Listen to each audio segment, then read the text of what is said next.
तो हेलो दोस्तों, आपका स्वागत है मस्ती क्लासेज बाय प्रियांशु में। तो आज हम लोग देखने जा रहे हैं क्लास 10th का जो फर्स्ट टर्मिनल एग्ज़ाम हुआ है 2024 में, उसका हम लोग विज्ञान का क्वेश्चन पेपर का आंसर की देखने वाले हैं। ठीक है, और कौन सा ऑब्जेक्टिव प्रश्न का कौन सा आंसर सही है मिला लीजिएगा, क्योंकि यहीं सारे को आप लोग रखिएगा आंसर लिख करके। तो इसमें से आपको 100% हम गारंटी देते हैं कि ज़रूर इसमें से ज़रूर प्रश्न लड़ेगा बोर्ड परीक्षा में, क्योंकि यही जो है ये भी बिहार बोर्ड के द्वारा ये क्वेश्चन पेपर तैयार किया जा रहा है। तो चलिए हम लोग ऑब्जेक्टिव प्रश्न को देखते हैं।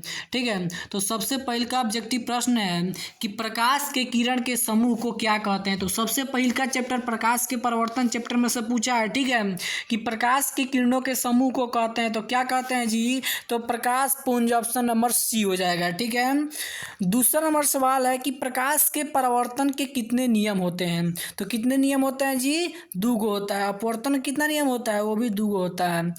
तीसरा नंबर सवाल है कि सरल सूक्ष्मदर्शी में किसका उपयोग होता है। तो ऑप्शन नंबर डी हो जाएगा। किसका होता है जी, उत्तल लेंस का, ऑप्शन नंबर डी हो जाएगा। चौथा नंबर सवाल है कि लेंस का वर्धन बराबर होता है। तो अगर लेंस में पूछेगा तो प्लस में होगा, मतलब V/U, और वहीं अगर दर्पण में पूछा रहता है तो माइनस में V/U।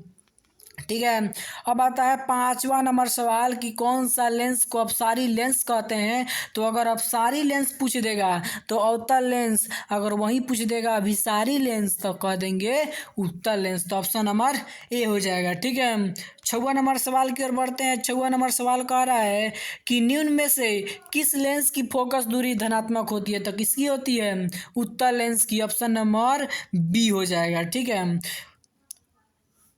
अब देखिए, अब हमारा कुछ गड़बड़ हो गया। ये हमारा कितना 6 नंबर से ये आते हैं 7 नंबर पर, ये उल्टा हो गया है। तो 7वां नंबर प्रश्न है कि लेंस के कितने वक्रता केंद्र होते हैं। तो देखिए ये सवाल थोड़ा मिस्टेक लग रहा है। लेंस के अगर फोकस पूछता ना तो वो दूगो होता है, लेकिन अगर लेंस का वक्रता केंद्र पूछा है तो ये तो एक एक होगा, ऑप्शन नंबर ए हो जाएगा। ठीक है, 8वां नंबर सवाल है कि प्रकाश की चाल अलग अलग माध्यमों में होती है। तो क्या होती है, अलग अलग होती है, ऑप्शन नंबर बी हो जाएगा। 9वां नंबर सवाल है कि किसी लेंस द्वारा उत्पन्न आवर्धन का एसआई मात्रक क्या होता है। तो ये सवाल बार बार पूछा जाता है कि आवर्धन का एसआई मात्रक, तो मात्रक विहीन, ऑप्शन नंबर डी हो जाएगा। ठीक है, 10वां नंबर सवाल है कि सिनेमा के पर्दे पर किस प्रकार का प्रतिबिंब बनता है। तो सिनेमा के जो पर्दा होता है उस पर प्रतिबिंब कौन सा बनता है, वास्तविक प्रतिबिंब, क्योंकि वास्तविक प्रतिबिंब को तो ही हम पर्दे पर प्राप्त कर सकते हैं, काल्पनिक तो हम नहीं कर सकते हैं प्राप्त। ठीक है, 11वां नंबर सवाल है कि जिंक से लोहे को लेपित करने की प्रक्रिया क्या कहलाती है। जिंक से लोहा को लेपित करने की जो प्रक्रिया है उसको गैल्वेनीकरण भी कहते हैं, यसद लेपन भी कहते हैं, जस्तीकरण भी कहते हैं। तो ऑप्शन नंबर हमारा बी हो जाएगा, गैल्वेनीकरण दिया है। ठीक है, 12वां नंबर सवाल है कि सिल्वर क्लोराइड का रंग क्या होता है। तो सिल्वर क्लोराइड का जो रंग होता है वह क्या होता है, श्वेत, ऑप्शन नंबर ए हो जाएगा। 13वां नंबर सवाल है कि जस्ता तथा तनु हाइड्रोक्लोरिक अम्ल की अभिक्रिया के फलस्वरूप निम्न में से कौन सा गैस बनता है। तो option number C, hydrogen gas. अब आता है 14वां नंबर सवाल है कि निम्न में से कौन ऑक्सीकरण की क्रिया नहीं है। तो ऑप्शन नंबर बी हो जाएगा, अवक्षेपण की क्रिया। चलते हैं 15वां नंबर सवाल पे, निम्न में से कौन विस्थापन अभिक्रिया का उदाहरण है। तो कौन विस्थापन अभिक्रिया का है जी, तो ऑप्शन नंबर ए हो जाएगा। ठीक है, अब आता है 16वां नंबर सवाल कि अम्ल और क्षार आपस में अभिक्रिया कर क्या बनाते हैं। तो लवण, ऑप्शन नंबर डी हो जाएगा। 17वां नंबर सवाल है कि अधातु के ऑक्साइड होते हैं तो अम्लीय, ऑप्शन नंबर ए हो जाएगा, और धातु के ऑक्साइड क्षारीय होते हैं। ठीक है, अब आता है 18वां नंबर सवाल कि निम्न में से किस विलयन का उपयोग दीवारों की सफेदी करने के लिए किया जाता है। तो CaOH का होल 2, ऑप्शन नंबर सी हो जाएगा। ठीक है, तो ये गड़बड़िया गया। ठीक है, ऊपर है, ठीक है ना, इधर है 19वां नंबर है, 19 नंबर आ गया। ठीक है ना, 19 नंबर। अब आता है 19वां नंबर कि NaOH है क्या है, तो यह क्षार है। ऑप्शन नंबर ए हो जाएगा। 20वां नंबर सवाल है कि अम्लीय विलयन का पीएच मान होता है, तो अम्लीय विलयन का पीएच मान क्या होता है, तो 7 से कम होता है, ऑप्शन नंबर सी हो जाएगा। 21वां नंबर सवाल है कि मानव आहार नाल का सबसे लंबा भाग, तो यह प्रश्न भी बहुत ज़्यादा VVI है, छोटी या तो ऑप्शन नंबर सी हो जाएगा।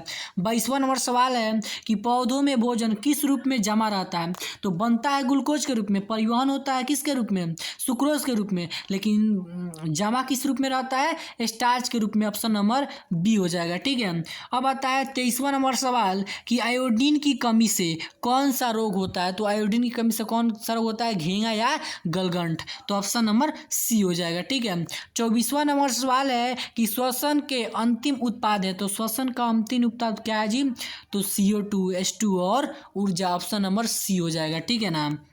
अब आता है 25वां नंबर सवाल कि ट्रेकिया किस जीव का श्वसन अंग है, तो ट्रेकिया जो है किस जीव का है, तो ऑप्शन नंबर सी हो जाएगा, कॉकरोच का। ठीक है ना। अब आता है 26वां नंबर सवाल कि रक्त क्या है, तो रक्त क्या है जी, तो यह एक उत्तक है, ऑप्शन नंबर ए हो जाएगा। ठीक है, अब आता है 27वां नंबर सवाल कि गाढ़ कोशिका की कौन सी भित्ति मोटी होती है, तो ये जो कौन सी भित्ति मोटी होती है, तो जो ये इनमें सभी भीतरी भी होगा, पार्श्व भी होगा और भीतरी, ये सारा भित्ति जो होता है मोटा होता है। ठीक है, ऑप्शन नंबर डी हो जाएगा। 28वां नंबर सवाल है कि निम्न में से कौन हेट्रोक्राइन ग्रंथि है, तो ये हमारा सिलेबस में नहीं दिया हुआ है, तो इसको हम लोग छोड़ देते हैं क्योंकि हमको 30 में 25 ही बनाना होता है। ठीक है, तो ये हमारे सिलेबस में नहीं दिया हुआ है, तो इसको हम लोग छोड़ देते हैं। 29वां नंबर सवाल है कि निम्न में से कौन शरीर का संतुलन बनाए रखता है, तो cerebrum, cerebrum option number D हो जाएगा। ठीक है, 30वां लास्ट नंबर सवाल है कि तंत्रिका तंत्र की संरचनात्मक एवं क्रियात्मक इकाई को क्या कहते हैं, तो न्यूरॉन कहते हैं। देखिए आप लोग से एक हम सवाल पूछते हैं, बताइए वृक्क या किडनी की रचनात्मक एवं क्रियात्मक इकाई को क्या कहते हैं, तो कमेंट बॉक्स में इसका आंसर आप लोग जरूर दीजिएगा। अगर आप लोग को हमारा यह वीडियो अच्छा लगा हो तो हमारे वीडियो को ज़्यादा से ज़्यादा लाइक कीजिएगा और हमारे चैनल को ऐसे